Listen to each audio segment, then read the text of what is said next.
Hello everyone, my name is Shivani Kushwaha. आज हम पढ़ेंगे कक्षा 9 का पाठ 6 शुक्र तारे के समान, जिसके लेखक हैं स्वामी आनंद। इस पाठ में जो लेखक हैं उन्होंने महात्मा गांधी जी के मंत्री महादेव भाई देसाई के बारे में वर्णन किया है। उन्होंने उनकी व्यस्त दिनचर्या, उनके सरल स्वभाव के बारे में वर्णन किया है। उन्होंने उनको शुक्र तारे के समान कहा है। शुक्र तारा वो होता है जो कम समय के लिए दिखता है, लेकिन उसकी जो चमक होती है बहुत ही सुंदर होती है। आकाश के तारों में शुक्र की कोई जोड़ नहीं। शुक्र चंद्र का साथी माना गया है। उसकी आभा प्रभा का वर्णन करने में संसार के कवि थके नहीं। तो कवि कहते, जो लेखक हैं वो कहते हैं कि आकाश में शुक्र की कोई जोड़, शुक्र जो तारा है उसकी कोई जोड़ नहीं, मतलब शुक्र जैसा अलग कोई अनोखा कोई और तारा नहीं है आकाश में। शुक्र चंद्र का साथी माना गया है। उसकी आभा प्रभा मतलब उसकी जो चमक है, उस आभा प्रभा मतलब चमक, उसकी जो चमक है उसका वर्णन करने में जो संसार के कवि हैं वो थकते नहीं हैं। फिर भी नक्षत्र मंडल में कलगी रूप इस तेजस्वी तारे को दुनिया या तो ऐन शाम के समय बड़े सवेरे घंटे 2 घंटे से अधिक देख नहीं पाती। लेकिन फिर भी नक्षत्र मंडल मतलब तारों का जो समूह होता है उसमें वो ये जो तारा है वो ऐन शाम के समय दिखता है या बड़े सवेरे घंटे 2 घंटे मतलब बहुत कम समय के लिए दिखता है।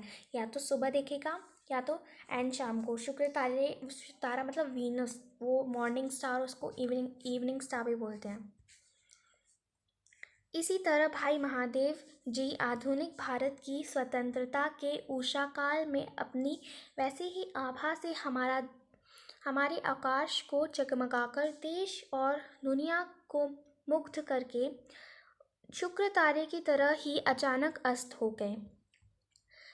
लेखक बताते हैं कि उसी तरह जो महादेव भाई देसाई हैं वो भारत को स्वतंत्रता से पहले अपनी चमक से उन्होंने भारत को जगमगाया है और देश को अब मोहित करके शुक्र तारे की तरह वो अचानक अस्त हो गए, यानी उनका अचानक निधन हो गया।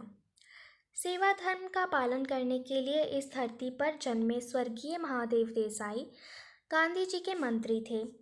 मंत्री के जो महादेव भाई देसाई थे वो सेवा धर्म का पालन करने के लिए उनका जन्म हुआ था और वो महात्मा गांधी जी के मंत्री थे। और मित्रों के बीच विनोद में अपने को गांधी जी का हम्माल कहने में और कभी कभी अपना परिचय उनके पीर बावर्जी भिशती खर के रूप में भी देने में वे गौरव का अनुभव किया करते थे। तो जो महादेव भाई देसाई थे वो मित्रों के बीच विनोद यानी मजाक में अपने आप को गांधी जी का हम्माल यानी कुली, जो बोझ उठाने वाला होता है वो कुली होता है, तो वो गांधी जी को अपना कुली कहने में और कभी कभी अपने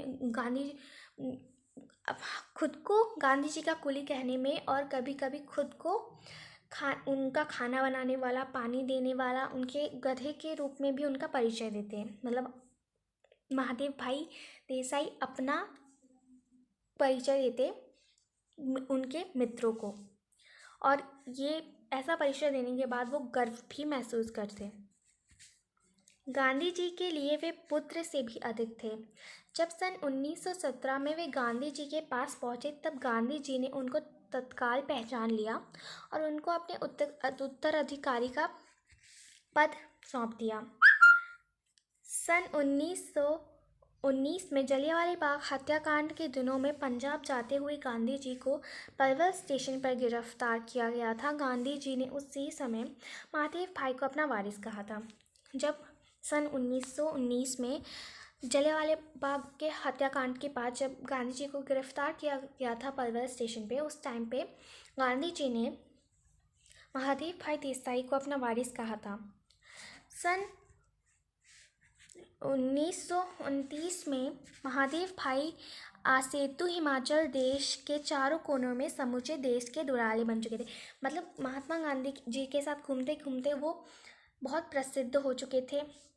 इसी बीच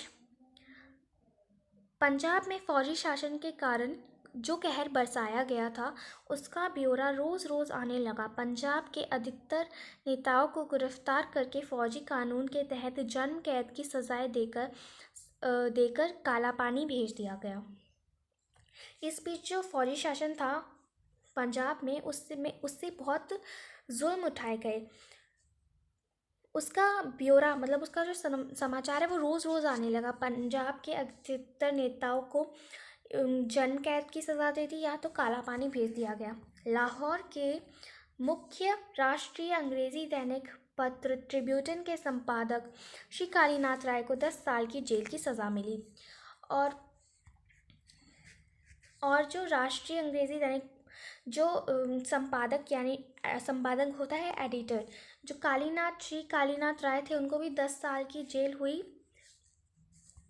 इसी बीच गांधी जी के सामने जुल्मों और अत्याचारों की कहानियाँ पेश करने के लिए आने वाले पीड़ितों के दल गामदेवी के मणिभवन पर उमड़ते रहते थे और अपना दुख बताने के लिए जो लोग होते थे वो जो भी उन पे जुल्म ढाया गया है वो बताने के लिए वो गांधी जी के पास जाते थे और वो गांधी जी के पास गामदेवी के भवन पर जाते थे।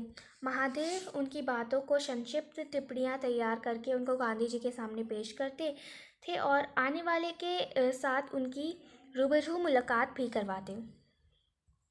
जो महादेव भाई देसाई थे वो उन पीड़ितों की बात जो उनकी कहानियाँ होती थी उनको गौर से सुनते थे और जो उनकी जो ज़रूरी बातें थे वही गांधी जी को बताते थे और उनकी मुलाकात भी गांधी जी से करवाते थे। गांधी जी बम्बई के मुख्य राष्ट्रीय अंग्रेज़ी दैनिक बम्बई क्रॉनिकल में इन सब विषयों पर लेख लिखा करते। क्रॉनिकल में जगह की तंगी बनी रहती। वो जो गांधी जी थे वो जो ये सारी बातें सुनते थे उनको वो बहुत प्रसिद्ध पत्रिका में लिखते थे जो थी बम्बई क्रॉनिकल। और जो क्रॉनिकल जो पत्रिका थी उसमें जगह की तंगी बनी रहती, मतलब उसमें लिखने की जगह कम पड़ जाती थी। कुछ ही दिनों में क्रॉनिकल के निडर अंग्रेज संपादक हार्नीमैन को सरकार ने देश निकाला की सज़ा देकर इंग्लैंड भेज दिया। क्योंकि जो हार्नीमैन थे वो ये नहीं देखते थे कि पत्रिका में क्या लिखा है। वो अगर उसमें कुछ सरकार के खिलाफ भी सरकार के खिलाफ भी होता था तो वो भी उसको छपने देते थे, मतलब जो वो सच्चाई को सामने लाना चाहते थे। इसी वजह से उनको संपादक से हटा दिया था और उनको इंग्लैंड भेज दिया था। उन दिनों बम्बई के 3 नए नेता थे, शंकरलाल बैंकर, उमर सोबानी और जमनादास द्वारकादास। इनमें अंतिम श्रीमती बेसेंट के अनुयायी यानी फॉलोअर थे। ये नेता यंग इंडिया नाम एक अंग्रेज़ी साप्ताहिक भी निकालते थे, लेकिन उसमें क्रॉनिकल वाले हार्नीमैन ही मुख्य रूप से लिखते थे। उनको देश निकाला मिलने के बाद इन लोगों को हर हफ्ते साप्ताहिक के लिए लिखने वाले की कमी रहने लगी। अब जो पत्रिका थी क्रॉनिकल उसमें मुख्यतः हार्नीमैन ही लिखते थे, लेकिन जब से उनको देश निकाला दे दिया था उसके बाद उनके पास नेता थे उनके पास लोगों जो लिखते थे वो उनकी कमी पड़ गई थी। ये तीनों नेता गांधी जी के परम प्रशंसक थे और उनके सत्याग्रह आंदोलन में बम्बई के बेजोड़ नेता भी थे। इन्होंने गांधी जी से विनती की कि वे यंग इंडिया के संपादक बन जाए। गांधी जी को इसकी सख्त ज़रूरत थी और उन्होंने विनती तुरंत स्वीकार कर ली। अब वो लोग चाहते थे कि गांधी जी जो है वो यंग इंडिया के संपादक यानी एडिटर बन जाएं और गांधी जी भी वही चाहते थे, तो उन्होंने उनकी विनती स्वीकार कर ली। गांधी जी का काम इतना बढ़ गया कि साप्ताहिक पत्र भी कम पड़ने लगे। गांधी जी ने यंग इंडिया को हफ्ते में 2 बार प्रकाशित करने का निश्चय किया। गांधी जी का जो काम है बहुत बढ़ गया था, इसीलिए उनके जो साप्ताहिक पत्र थे वो भी कम पड़ने लगे थे। इसलिए गांधी जी ने निश्चय किया कि वो यंग इंडिया जो है वो हफ्ते में 2 बार प्रकाशित करेंगे।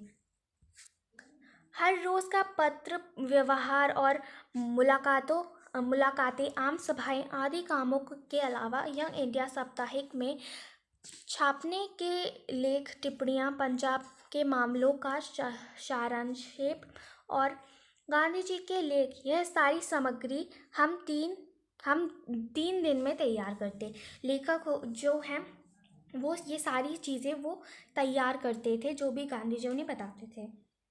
यंग इंडिया के पीछे पीछे नवजीवन भी गांधी जी के पास आया और दोनों साप्ताहिक अहमदाबाद से निकलने लगे। अब जो यंग इंडिया था उसके साथ साथ नवजीवन पत्रिका भी गांधी जी के पास आया और बोला कि हमें भी कुछ लिखने के लिए दीजिए। और दोनों पत्रिकाएं साप्ताहिक जो थी वो अहमदाबाद से निकलने लगी। 6 महीने के लिए मैं साबरमती आश्रम में रहने पहुंचा। अब मैं कौन है यहाँ पे, जो लेखक है वो कहते हैं कि वो 6 दिनों के लिए साबरमती आश्रम पहुँचे। शुरू के ग्राहकों के हिसाब किताब की और साप्ताहिक को डाक में डलवाने की व्यवस्था मेरे जिम्मे रही। तो लेखक को क्या काम मिला कि वो ग्राहकों का हिसाब किताब करेंगे और साप्ताहिकों को डाक में डालेंगे। लेकिन कुछ ही दिनों के बाद संपादन सहित दोनों साप्ताहिकों की ओर छापखाने की सारी व्यवस्था मेरे जिम्मे आ गई। लेकिन कुछ दिनों में जो लेखक थे उनको साप्ताहिक और छापखाने की व्यवस्था उनके जिम्मे आ गई थी। गांधी जी और महादेव का सारा समय देश भ्रमण में बीतने लगा। ये जहाँ भी होते वहाँ से कामों और कार्यक्रमों की भारी भीड़ के बीच भी समय निकालकर लेख लिखते और भेजते। अब जो गांधी जी और जो महादेव थे वो सारा समय था उनका देश भ्रमण मतलब देश घूमने में चला जाता था। और वो उसी बीच थोड़ा समय निकालकर लेख लिखते और लेखक को भेजते ताकि ये उनको पत्रिका में डालें और लोगों को पता चल सके। सब प्रांतों और उग्र और उदार देशभक्त, क्रांतिकार और देश विदेश के धुरंधर लोग, संवाददाता और आदि गांधी जी को पत्र लिखते और गांधी जी यंग इंडिया के कॉलमों में उनकी चर्चा किया करते। महादेव गांधी जी की यात्राओं के और प्रतिदिन की उनकी गतिविधियों को साप्ताहिक विवरण भेजा करते। और इन सब बीच जो गांधी जी थे वो यंग इंडिया के कॉलमों में जो लोग लिखकर भेजते थे, जो भी लोग लिखकर भेजते थे उनको कॉलमों में भी उनकी चर्चा करते थे और महादेव गांधी जी की यात्राओं, उनकी प्रतिदिन की गतिविधियों के बारे में विवरण करके भेजा करते। इसके अलावा महादेव देश विदेश के अग्रगण्य समाचार पत्र जो आंखों में तेल डालकर गांधी जी की प्रतिदिन की गतिविधियों को देखा करते थे और उन पर बार बार टीका टिप्पणी करते रहते थे, उनको आड़े हाथ लेने वाले लेख भी समय समय पर लिखते थे। जो महादेव थे वो देश विदेश के अग्रणी यानी प्रसिद्ध समाचार पत्र जो गांधी जी पे नज़र रखते थे कि उनकी गतिविधियों पर प्रतिदिन नज़र रखते थे और उन पे बार बार टीका टिप्पणी करते थे, मतलब उन पे बार बार कमेंट्स करते थे, उनको आड़े हाथ लेने वाले लेख भी समय समय पर लिखते थे। मतलब जो महादेव भाई देसाई हैं वो जो गांधी जी के विरोध में कुछ लिखते थे, उनके खिलाफ कुछ लिखते थे, तो उनके ऊपर भी लेख लिखा करते थे। बेजोड़ कॉलम, भरपूर चौकसाई, ऊंचे से ऊंचे ब्रिटिश समाचार पत्रों के परंपराओं को अपनाकर चलने का गांधी जी का आग्रह और कट्टर से कट्टर विरोधी के साथ पूरी सत्यनिष्ठा में से उत्पन्न होने वाली विनय विवेक युक्त विवाद करने की गांधी जी की तालीम, इन सब गुणों के तीव्र मतभेदों और विरोधी प्रचार के बीच भी देश विदेशी के सारे समाचार पत्र की दुनिया में और एंग्लो इंडिया समाचार पत्रों के बीच भी व्यक्तिगत रूप से एमडी को सबसे लाडला बना दिया था। अब लेखक बताते हैं कि जो महादेव भाई देसाई थे उनको उनको बहुत सारी चीज़ों ने प्रसिद्ध कर दिया था। उनको बहुत सारी चीज़ों ने प्रसिद्ध कर दिया था, जैसे कि बेजोड़ कॉलम, भरपूर चौकसाई, ऊंचे से ऊंचे ब्रिटिश समाचार पत्रों को अपनाना और गांधी जी के साथ भ्रमण करना और उनको पूरी सत्यनिष्ठा से उत्पन्न होने वाली विनय विवेक युक्त विवाद करने की गांधी की तालीम से इन सब गुणों को, ये सारी चीज़ों ने उनको प्रसिद्ध बना दिया था। और एमडी उन्होंने महादेव देसाई के बारे में लिखा है। गांधी के पास आने के पहले अपनी विद्यार्थी अवस्था में महादेव ने सरकार के अनुवाद विभाग में नौकरी की थी। नरहरि भाई उनके जिगरी दोस्त थे, यानी कि बहुत करीबी दोस्त थे, उनके पक्के दोस्त थे। दोनों एक साथ वकालत पढ़े थे। दोनों ने अहमदाबाद में वकालत भी की थी। इस पेशे में आमतौर पर स्याह को सफ़ेद और सफ़ेद को स्याह करना होता है। साहित्य और संस्कार के साथ इनका कोई संबंध नहीं रहता। तो यहाँ पे लेखक बोलते हैं कि जो महादेव भाई देसाई है उन्होंने वकालत भी की थी, और इसमें क्या होता है कि जो आमतौर पर उस स्याह को सफ़ेद यानी कि झूठ को सच बोला जाता है और सच को झूठ बनाया जाता है। लेकिन इन दिनों ने तो उसी समय से टैगोर, शरदचंद्र आदि के साहित्य को उल्टा पुलटना शुरू कर दिया था। मतलब उन्हीं दिनों से जो महादेव भाई देसाई हैं, उनके जो दोस्त हैं, उन्होंने ये सारे साहित्य जो थे उनको पढ़ना शुरू कर दिया था। चित्रांगद कच्छ देवयानी की कथा पर टैगोर द्वारा रचित विदाई का अभिशाप शीर्षक नाटिका, शरद बाबू की कहानियाँ आदि अनुवाद उस समय की उनकी साहित्य गतिविधियों की देन है। भारत में उनके अक्षर का कोई सानी नहीं। मतलब उनका जो लेख है वो बहुत सुंदर लेख है। वाइसराय के नाम जाने वाले गांधी जी के पत्र हमेशा महादेव की लिखावट में भेजे जाते। उन पत्रों को देख कर दिल्ली और शिमला में बैठे वाइसराय लंबी सांस उसास लेते रहते थे।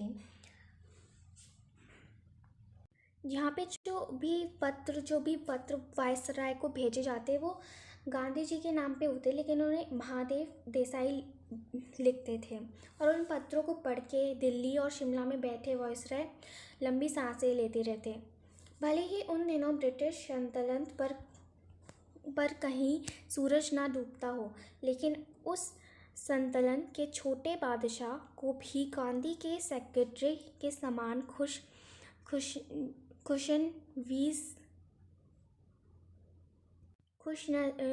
खुशनवीश सुंदर अक्षर लिखने वाला लेखक कहाँ मिलता था। वहाँ पे भले ही वहाँ पे जो ब्रिटिश सल्तनत है वहाँ पे सूर्य डूबता नहीं हो, लेकिन उनको जो गांधी जी के मंत्री जैसा लेखक कहीं नहीं मिल रहा था। बड़े बड़े सिविलियन और गवर्नर कहा करते कि सारी ब्रिटिश सर्वियंसों में महादेव के समान अक्षर लिखने वाला कहीं खोजने पर भी नहीं मिलता। पढ़ने वाले को मंत्र मुक्त करने वाला शुद्ध और सुंदर लेख। मतलब वो इतना अच्छा लिखते थे कि सब लोग प्रसन्न हो जाते थे। महादेव के हाथों के लिखे कई लेख, टिप्पणियाँ, पत्र, गांधी जी के व्याख्यान मतलब भाषण, प्रार्थना प्रवचन, प्रार्थना, प्रवचन, मुलाकातें, वार्तालापों पर लिखी गई टिप्पणियाँ, सब कुछ फुलस्केप की चौथाई आकार वाली मोटी अभ्यास पुस्तकों में लंबी लिखावट के साथ जेट्स की गति से लिखा जाता था। वे शॉर्ट हैंड जानते नहीं थे। ये सारे जो भी गांधी जी की भाषण थे, उनका जो प्रार्थना प्रवचन था, उनकी मुलाकातें थी, वो ये सारी एक फुलस्केप एक बुक पे लिखते थे, अभ्यास पुस्तक पे लिखते थे, और वो एकदम जेट की स्पीड से बहुत तेज़ लिखते थे। और वो शॉर्ट हैंड नहीं जानते थे, मतलब वो शॉर्टकट नहीं जानते थे, वो शॉर्टकट जैसे नहीं लिखते थे, वो लंबा लंबा लिखते थे और जल्दी जल्दी लिखते थे, तेज लिखते थे, लेकिन उनकी राइटिंग वैसे ही रहती थी। बड़े बड़े देश विदेशी राजपुरुष, राजनीतिज्ञ, देश विदेश के अग्रगण्य समाचार पत्रों की प्रतिनिधि, अंतर्राष्ट्रीय संगठनों की संचालन, पादरी, ग्रंथकार आदि गांधी जी से मिलने के लिए आते थे। ये लोग खुद या इनका साथी संगी भी गांधी जी के साथ बातचीत को शॉर्ट हैंड में लिखा करते थे। और जो लोग भी गांधी जी से मिलने आते थे, वो लोग ये जब भी मिलते थे, उन अपनी मुलाकातों को गांधी जी की जो भी वो मुलाकात करते थे, वो शॉर्ट हैंड में लिखा करते थे, मतलब छोटा छोटा लिखा करते थे। लेकिन जो महादेव थे, एक कोने में बैठे बैठे अपनी लंबी लिखावट में सारी चर्चा को लिखते रहते थे।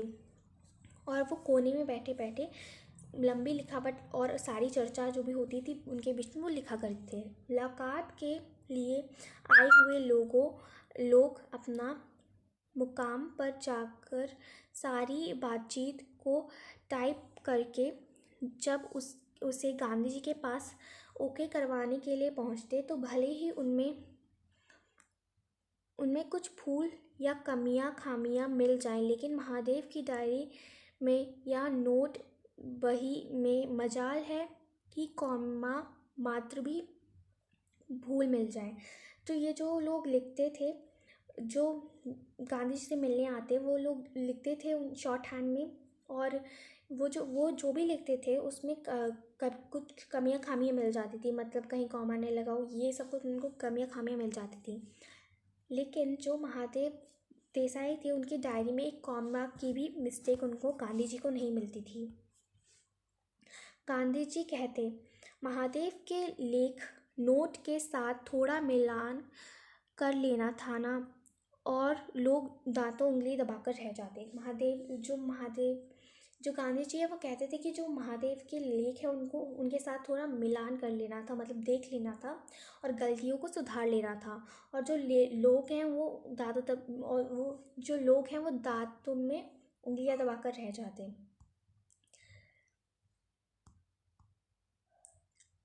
लुई फिशर और गुंथर के समान धुरंधर लेखक यानी प्रसिद्ध लेखक अपनी टिप्पणियों का मिलान महादेव की टिप्पणियों के साथ करके उन्हें सुधारे बिना गांधी जी के पास ले जाने से हिचकते थे।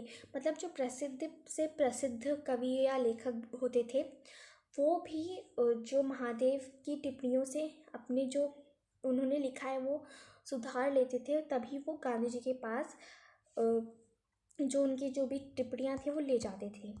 साहित्य पुस्तकों की तरह ही महादेव वर्तमान राजनीतिक प्रवाहों और घटनाओं से संबंधित अद्यतन जानकारी वाली पुस्तकें भी पढ़ते रहते।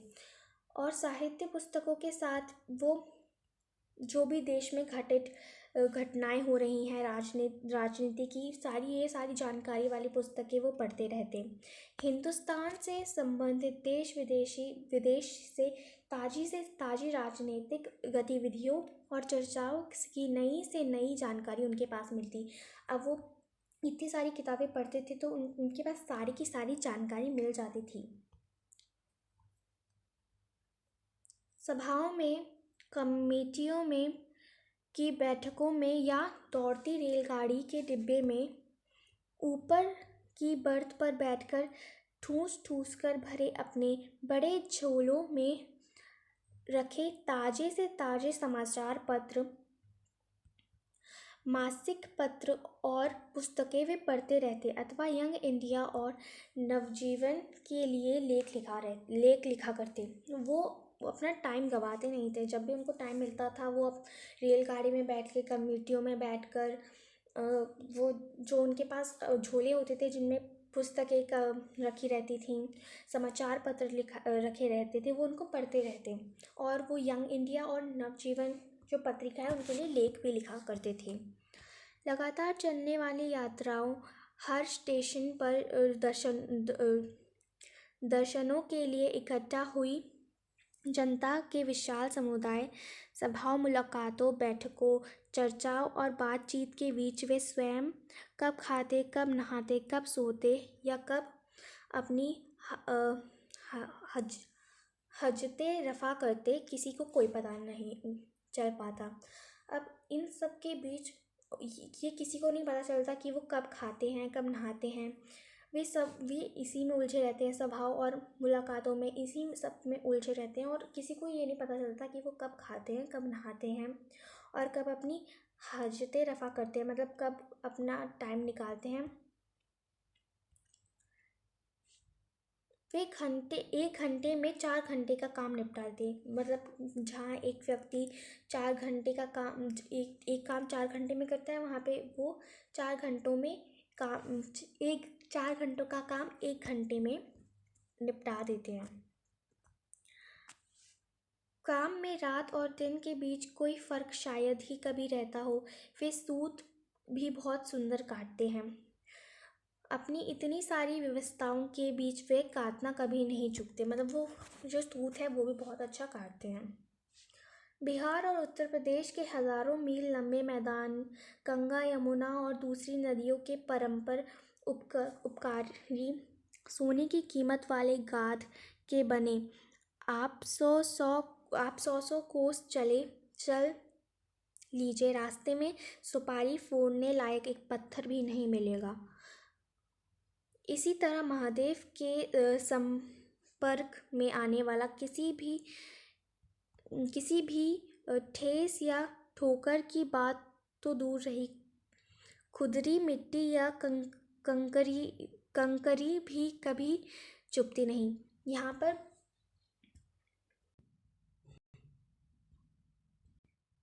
लेखक यहाँ पे बताते हैं कि बिहार और उत्तर प्रदेश में जो गंगा है, गंगा या यमुना है, वहाँ पे कीचड़ होता है, मतलब वहाँ पे कीचड़ है, वहाँ पे पत्थर नहीं मिलता। आप 100 कोस चल लीजिए, रास्ते में सुपारी फोड़ने लायक पत्थर नहीं मिलेगा। ये लेखक ने उदाहरण लिया है महादेव का व्यवहार बताने के लिए कि महादेव के संपर्क में जो भी व्यक्ति आता है उसे कभी भी ठोस या ठोकर नहीं मिलती है।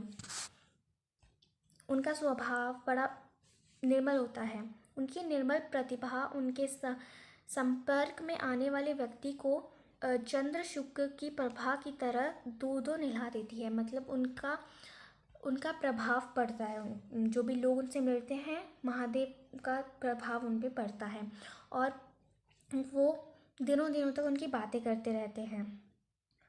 उसमें सारबोर होने वाले के मन से उसकी इस मोहिनी का नशा कई दिनों तक नहीं उतरता।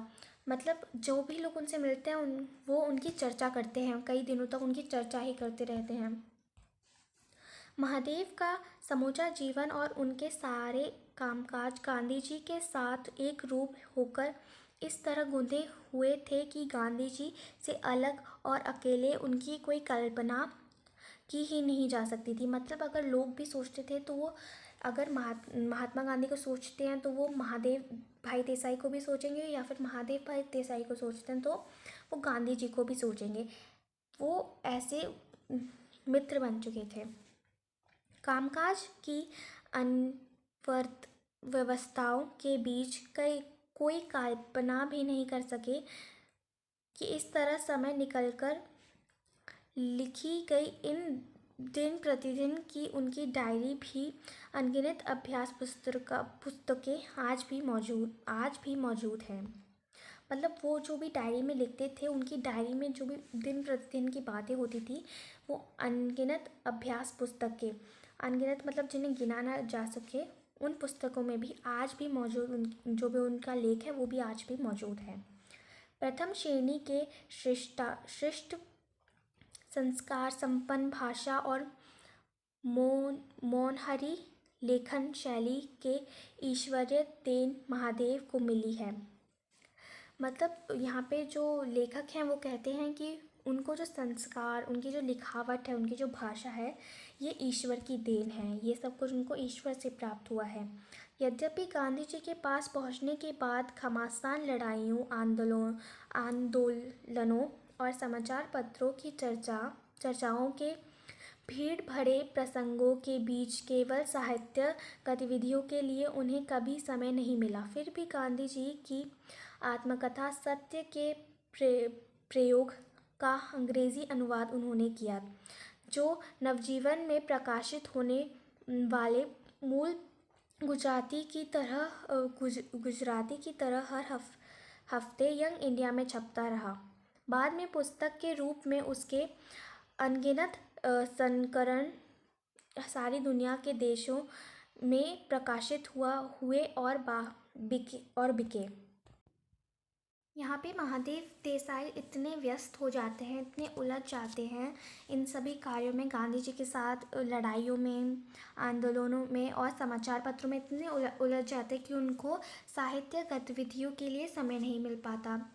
और लेकिन फिर भी उन्होंने उसी बीच आत्मकथा जो गांधी जी ने लिखी थी, सत्य के प्रयोग को अंग्रेज़ी में उसको ट्रांसलेट किया था।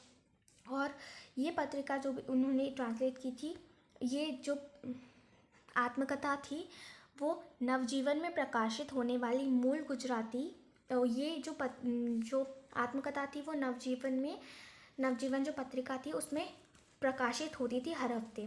और बाद में ये पुस्तक के रूप में उसके बहुत सारे संस्करण, मतलब अनगिनत संस्करण बने और ये दुनिया में प्रकाशित हुए और बहुत ज़्यादा बिके भी। सन 1934 या 35 में गांधी जी के वृद्धा के महिला आश्रम में और मगनवाड़ी में रहने के बाद अचानक मगनवाड़ी में चलकर सेगांव के सरहद पर एक पेड़ के नीचे जा बैठे। उसके बाद वह एक दो झोपड़े बने और फिर धीरे धीरे मकान बनकर तैयार हुए। तब तक महादेव भाई दुर्गा बहन और जे नारायण के साथ मगनवाड़ी में रहे। वहीं से वे वृद्धा की असहाय गर्मी में रोज सुबह पैदल चलकर सेवाग्राम पहुंचते थे। लेखक बताते कि 1934 या 1935 की बात होगी कि जो गांधी जी थे वो गांव के सरहद पर एक पेड़ के नीचे जा बैठते हैं। वहाँ पर एक दो झोपड़े और बनते हैं और मकान बनकर तैयार होते हैं। तब तक जो महादेव भाई और दुर्गा बहन थी और वो नारायण जी के साथ मगनवाड़ी में रहे। वहीं से जो महादेव भाई देसाई थे वो रोज़ असहाय गर्मी में सुबह पैदल चलकर सेवाग्राम पहुंचते थे। वहाँ दिन भर काम करके शाम को वापस पैदल आते थे। आते जाते पूरे 11 मील चलते थे। रोज़ का सिलसिला लंबे समय तक चला। अब जो हमारे महादेव भाई देसाई हैं वो रोज़ सुबह 11 मील चलते और वापस शाम को 11 मील चल के आते और ये रोज़ चलने लगा। कुल मिलाकर इसका जो प्रतिकूल प्रभाव पड़ा उनकी अकाल मृत्यु के कारण, वह एक कारण माना जाता है। और जब उनकी मृत्यु हुई तो उसको भी एक कारण माना जाता है कि वो इतना दूर चल के आते थे, उसको भी कारण माना गया है उनकी मृत्यु का। इस मौत का घाव गांधी जी के दिल में उनके जीते जी बना रहा। वे भर्तृहरि के भजन की यह पंक्ति हमेशा दोहराते रहे, ऐरे जख्म जोगो नहीं जशे, यह घाव कभी योग से नहीं बढ़ेगा। यहाँ पे लेखक बताते हैं कि जब महादेव भाई देसाई की मृत्यु हुई तो जो गांधी जी थे वो बहुत दुखी हुए, और वो हमेशा भजन का एक पंक्ति दोहराते रहते, अरे जख्म जागे नहीं जशी, मतलब ये जो घाव है वो योग से नहीं भरेगा, मतलब ये घाव अभी ताज़ा रहेगा, ये कभी भी दुख से नहीं भरेगा। बाद के सालों में प्यारेलाल जी से कुछ कहना होता और गांधी जी उनको बुलाते तो उस समय भी अनायास उनके मुंह से महादेव ही निकलता।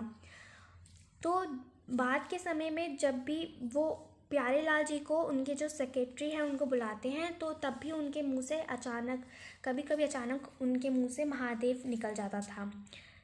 यहाँ पे हमारा जो पाठ है वो ख़त्म होता है। Thank you.